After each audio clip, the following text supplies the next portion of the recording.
14 अप्रैल 1912 की रात टाइटैनिक का डूबना समुद्री तारीख के सबसे अलमनाक और अहम वाकयात में से एक है। टाइटैनिक इंग्लैंड के साउथहैम्पटन से न्यूयॉर्क शहर के अपने पहले सफर पर एक बहुत बड़ा और शानदार बहरी जहाज शुमाली बहर ओकियानूस में एक बर्फानी तौदे से टकरा गया। इसके असरात के बाइस जहाज के आगे वाले डब्बों में सैलाब आ गया, जिसके नतीजे में एक तेज रफ्तार और नाकाबिल वापसी मौत वाक़ई हुई।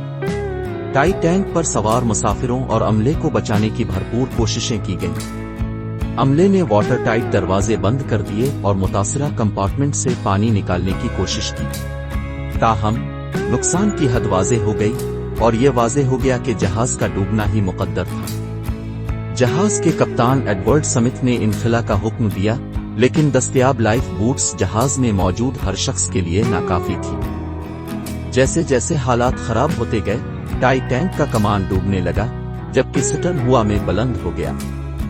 उसने जहाज पर बाकी रहने वालों के लिए बकिया लाइफ बूट्स तक रसाई मुश्किल बना दी।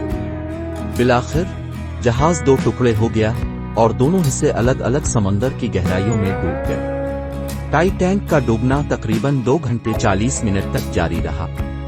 बदकिस्मती से इस वक्त के दौरान बहुत से मुसाफिर और अमले के अरकान जहाज में मौजूद थे, तो सैलाब ज़दा इलाकों में फंस गए, लाइफ बोट्स तक पहुंचने में नाकाम रहे। ठंडे पानी के दर्जा हरारत ने उनके जिंदा रहने के इम्कानात को मजीद कम कर दिया। टाइटैनिक के सानिहे ने एक सदी से ज्यादा अरसे से दुनिया भर के लोगों को अपने सिहर में जकड़ रखा है। उसने बेशुमार किताबों, फिल्मों और दस्तावेजी फिल्मों को मुतासिर किया है, जिसमें बहादुरी और बका की कहानियां बयान की गई है। इस आफत ने समुद्री हिफाजती जवाबित में भी अहम तब्दीलियां की, जैसे कि तमाम बहरी जहाजों पर काफी लाइफ बूट्स की जरूरत और शुमाली बहर ओकियानूस में आइसबर्ग के खतरात की निगरानी के लिए बैन अल-अक़वामी आइस पेट्रोल का क़याम। आखिर में टाइटैनिक के डूबने से 1500 से ज्यादा अफराद हलाक हुए और तारीख पर अनमिट निशान छोड़ गए।